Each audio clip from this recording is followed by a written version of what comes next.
বশীকরণের কাজ হয়, বশীকরণের কাজ হয়। কীরকম কী বশীকরণ করতে হবে সেটাও তো জানতে হবে। সকলে কেমন আছেন? আশা করি সকলে ভালো আছেন, সুস্থ আছেন। তো আজকে যে ভিডিওটা আমি নিয়ে এসেছি আপনাদের সামনে, শশাতান্ত্রিক, শশা বাবার রক্ষাকালী মন্দির। আর এমনি বাবা কিন্তু বেসিক্যালি তান্ত্রিক, আর তান্ত্রিকে সব কাজ করে। বাবা কিন্তু এখানে বশীকরণের কাজও করে। বশীকরণের কাজ 1 সপ্তাহের মধ্যে করে দেবে বাবা। আর 1 সপ্তাহের মধ্যে কিন্তু যারা বশীকরণ করবে তাদের রেজাল্ট দিয়ে দেবে।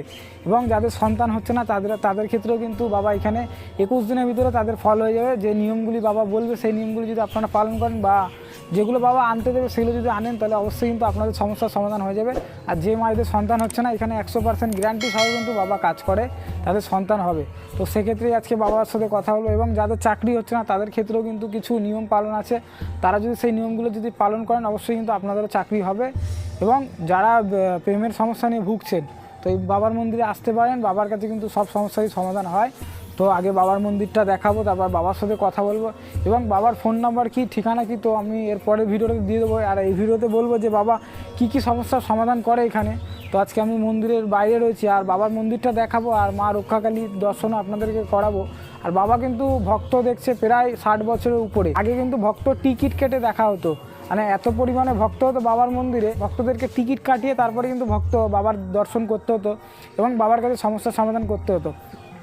বাবা 108টা রোগের ওষুধ দেয়। ঠিকই শুনেছেন, 108টা রোগের কিন্তু বাবা ওষুধ দেয়। 108টা রোগের ওষুধ, হ্যাঁ, বিভিন্ন রকমের। তারপরে আজকাল শোনা যাচ্ছে যে অনেক মায়েদের সন্তান হচ্ছে না। হ্যাঁ, তার জন্য আছে তাল গাছের মোচা, ছোট এলাচ, 5টা করে ডালিম, 100 গুড়, এইভাবে করে নিয়ে এইভাবে চুর দিয়ে পুড়িয়ে সেই বাচ্চা, ওই ডেলা হবে এত বড় বড়, ওই ডেলা খাওয়ালে ওদের বাচ্চা আসবে। এই দিক থেকে যারা আসতে চাইছেন, তো এরপর আমি ঠিকানাটা দিয়ে দেবো, কীভাবে আসবেন সেটাও আমি আপনাদেরকে বুঝিয়ে দেবো। আর এখন আমি যাব বাবার মন্দিরে। তো আমি বাবার মন্দিরে বাইরেটা দাঁড়িয়ে আছি, তো এই দিকটা দিয়ে আমি ভিতরে ঢুকবো। তো ভিতরে ঢুকে আমি দেখাবো বাবা কোথায় আছে আর বাবার মন্দিরটা কী। তো চলো ভিতরে, চলো আমি একটু ভিতরটা দেখাই। তো এইটাই হচ্ছে বাবার মন্দিরের গেট। তো আমি এইদিকে ভেতরে যাব। তো এই সোজাই দেখতে পাচ্ছ বাবার মন্দির। তো এই সোজাটাই কিন্তু বাবার মন্দির। যাদের বেশি সমস্যা এবং সাংসারিক সমস্যাগুলো যারা আছে, যারা ভুগছেন, অবশ্যই কিন্তু বাবার মন্দিরে আসতে পারেন। তো বাবার মন্দিরে এলে কিন্তু আপনাদের সমস্যা, যে সকল সমস্যা নিয়ে আপনারা ভুগছেন, এই বাবার মন্দিরে এলে কিন্তু সমস্যার সমাধান হয়ে যাবে। এমনকি টিউমার বা ক্যান্সার রোগেরও কিন্তু সমস্যার সমাধান কিছুটা হলেও এই বাবার মন্দিরে হয়ে যায়। এবং বাবা কিন্তু সব কিছুই তন্ত্রবিদ্যার দ্বারাই করে। কীভাবে ভক্ত দেখেন?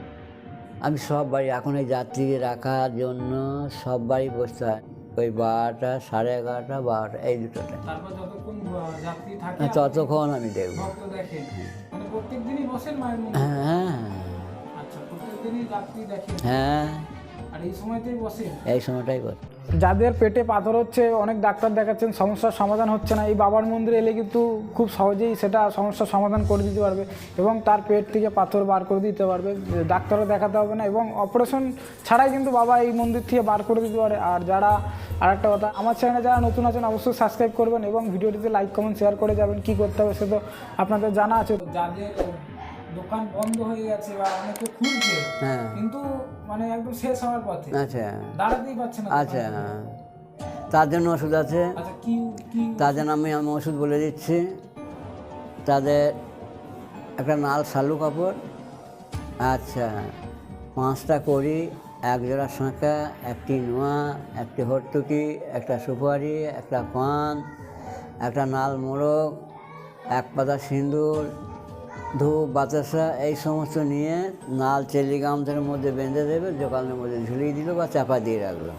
সেই দোকানটা আস্তে আস্তে আস্তে আস্তে সেই দোকানটা খুলে যাবে, বুঝেছো?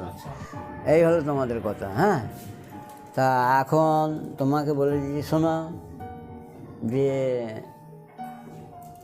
বিভিন্ন রকমের মানে সাপে কাটা থেকে, ভূতে ধরা থেকে, মানে কোনোটা আমার কাজ অসুবিধা নেই। আমি সবই করি এই 7 বছর। হ্যাঁ, হ্যাঁ, সব।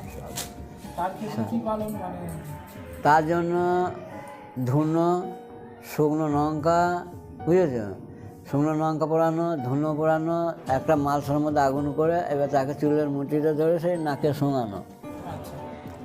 অনেক শুনিয়ে যতক্ষণ না ছাড়বে তখন ছাড়বে না। তখন কি করা যাবে, একটা পায়ে চপ্পল বা জুতো বা একটা কলসি, 1 কলসি জল নিয়ে এবার মুখে করে নিয়ে ছুটলো, খানিক দূরে ফেলে দিয়ে অজ্ঞান হয়ে গেল, আবার জল দিয়ে তুলে নিল, বা ভালো যাবে।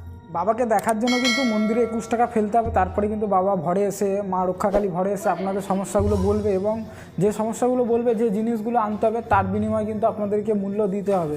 আর তারপরে বাবা কাজ করবে, তারপরে কিন্তু আপনাদেরকে কিছু মূল্য দিতে হবে। তো বিভিন্ন রকমের বিভিন্ন মূল্য আছে, যার যেটা যেরকম কাজ হবে বড়, তো সেরকম কিছু মূল্য বাবার কাছে দিতে হবে, কারণ বাবা একাই থাকে মন্দিরে। তো বাবার দেখাশোনা করার জন্য, মায়ের মন্দির চালানোর জন্য কিন্তু বাবা এই জিনিসটা করে। তো কিছু মূল্য আপনাদেরকে কিন্তু দিতে হবে এই মন্দিরে এলে। ঘর থেকে যারা আসবে কি নিয়ম পালন করে? তারা নিয়ম সকাল থেকে না খেয়ে আসবে, শুধু চা বিস্কুট একটু খেয়ে আসবে, তাছাড়া খাবে না। এখানে আবার দেখিয়ে গিয়ে তার বাড়িতে খেতে হবে।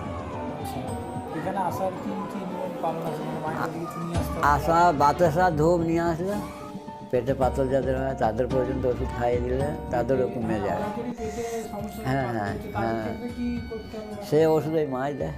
দেখো বাবা, এই যে জবা ফুল আছে, এই জবা ফুলটা 100 জনের 100 রকমের ওষুধ দেবে, সেটাই মায়ের এই আদেশ আছে, বুঝেছো? যে এই একটা তো ওসব নেই। এই তোমাকে বলে যাচ্ছি। আমাকে মা নিজে হাতে ফুল দিয়েছে, আঁচল পাত, এই আঁচল পেতেছি, ফুল দিয়েছে, বাস সমস্ত ওষুধ দিয়েছে। হ্যাঁ, কোথায় যে গাছগাছালি খুঁড়তে যাবো বা ওখানে যাবো, ওর বাড়িতে যাবো, ওর বাগানে যাবো, ওই সব আমার নেই। সব মা দিয়েছে আমার, কোনটা আমার অসুবিধা না। ওরা মা আস্তে আস্তে ওই 21টা নিম পাতা, এই যে নিম পাতা, এই যে নিম পাতা, একটা করে মুখে 21টা নিম পাতা মুখে ভরে নিয়ে একটু জল নিয়ে নিল, যে ঘো ঘো করতে করতে তার যেখানটা কামড়ে সে মুখে করে ধরলো, দাঁতে করে টেনে সে বিষ নামিয়ে দিল, তাকে বললো যা ভাই। একদিনই, সেখানে আর বেশি না হলো, একদিনে। কিন্তু যে রোগে হাসপাতালে বাঁচাতে পারলো না, সেই রোগটা নিয়ে এলে পারে হয়তো গোলমাল হতে পারে, বুঝলেন? সেটা আমি যেন হাতও দেবো না। আমি দেখে মাঠেতে বা রাতে ঘরে মরে কামড়ালো, রাস্তায় ঘরে মরে, সেইগুলো আমি সঙ্গে সঙ্গে একদম। দম্পতিদের প্রেমের সমস্যা হচ্ছে, ছাড়াছাড়ি হয়ে যাচ্ছে, তাদেরকে কি ফেরানো যাবে? হ্যাঁ, তার কোনো নিয়ম আছে? তার নিয়ম আছে, সে বলে দেবো আসবে, ফর্দ বলে দেবো, সেই ফর্দর মাল নিয়ে আসবে, নিয়ে আসার পর তাদের নিয়ম পালন শেষ। পালন হয়তো স্বামী স্ত্রীর মধ্যে হয়তো দ্বন্দ্ব বেঁধে যাচ্ছে, তার জন্য 9 রকম রক্ত আছে, নবনে দিয়ে শুকিয়ে রাখি, সেই নবন তাকে যদি ঠিক মতন স্বামীটাকে খাওয়ানো যায়, সে ফিরে যাবে।